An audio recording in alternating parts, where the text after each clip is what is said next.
Hello everyone. So for this video I just want to basically guide you on how I do songwriting on Ableton. Straightforward. I think this is just a video where the first lesson is to just do it. Okay, so first things first, I'm going to pull out a drum set. In this case I'm taking out the 505. I'm very familiar with the 505. It's usually used in post-punk or new wave kind of music. Quantization is good because when you play MIDI notes they can kind of be off by a little. So when you quantize, the MIDI notes get pushed towards the nearest eighth note and in the grid, and it makes your beat a little bit more precise. Now I recorded the cymbals, and it just gives a little bit more energy to the recording. Now I'm recording with the OP1 field. I like the OP1 field. It has all the noises that I need, but you know, it's really up to you what kind of synthesizers you want to use. It doesn't matter. I think old sound is nice sound, depending on the context. In this case, I edited just a little the last chord. I pushed it back, and then I use chorus. This chorus is free and it's amazing. It makes your synth sound like a Juno. And then for drums, I use a Devilock Deluxe. This trick was taught to me by one of my friends. His name is Eric. He's a very good producer, and he told me that if you put a Devilock Deluxe to any of the drums, it gives it a nice crunch, and that's very consistent with what a lot of 80s bands used to do in post-punk and new wave, is that they did something with their snare to make it sound just crunched up. So it's just one sound, it's not poof, it's poof. So I add a little bit of a delay to the chords just to make them trail a little bit. And then I begin to record the bass. In this case I also use the OP1 field.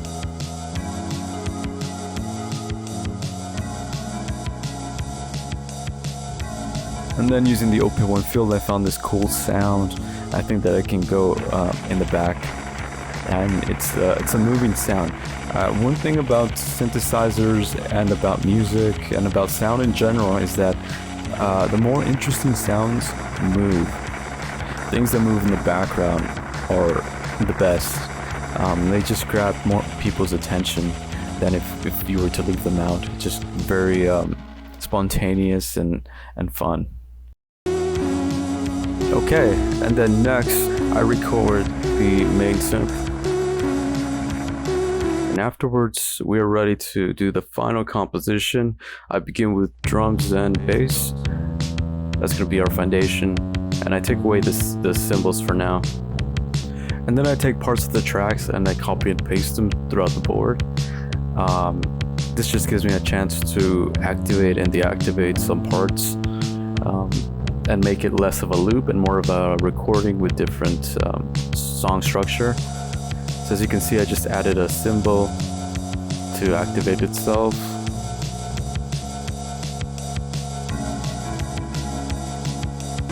And I edit the main synth. So it gives me full visibility of what I want to record and how I want it to progress. If I just copy and paste everything across the track, if I just copy and paste it, I can see just how I want this synthesizer to evolve. Now I'm going to do the vocal track. So this is the fun part. This is where you are more straightforward in the way that you want to communicate and the way that you want to express yourself with words, of course. Here I'm doing surgical EQ, which just means I look for frequencies that are a little bit overboard, and I try to lower them. And then afterwards I put on EQ, but this one is meant for tone, and I use this SSL plugin, and I'm not fully knowledgeable on how to use EQs, so I just use presets, and that's okay too. So when you first record vocals, it might sound messy, it might sound all over the place, so you gotta play around because voice is just like an instrument. And now I use a compressor. For compressor, I like to use the CLA 76. This plugin I think is amazing. In my case, I like to use the in-your-face preset. And basically what compressor does, it takes the sound wave and it looks for the highest level sound, so the peaks, and it brings it down so that sound is a little bit more uniform. It's just better to the ear.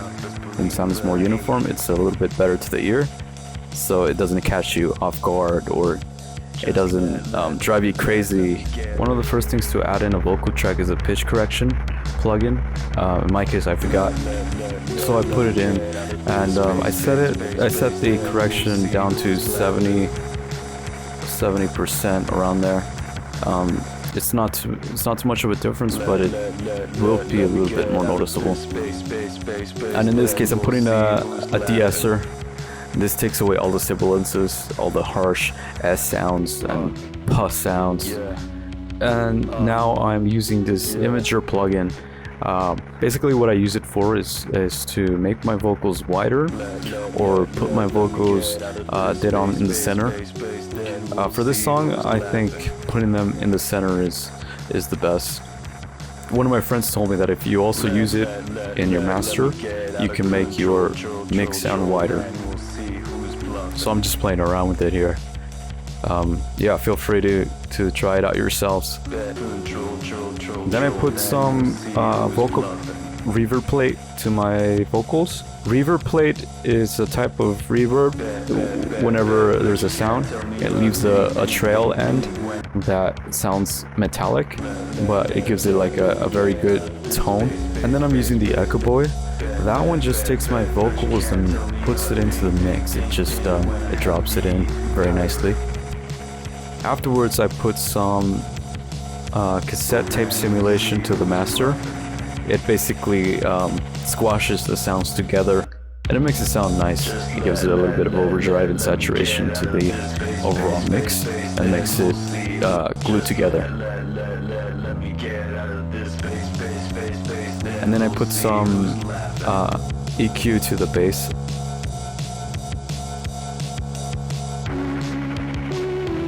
I'm really just using presets. See, I put one for the snares and the cymbals.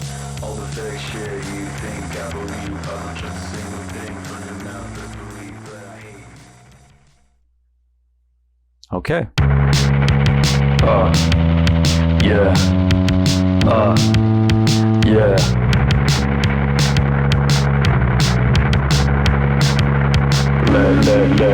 Let me get out of this space, then we'll see who's laughing.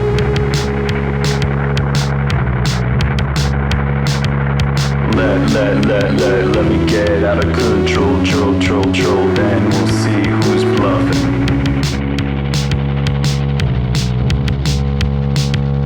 Bet you can't tell me a thing when I have the higher ground.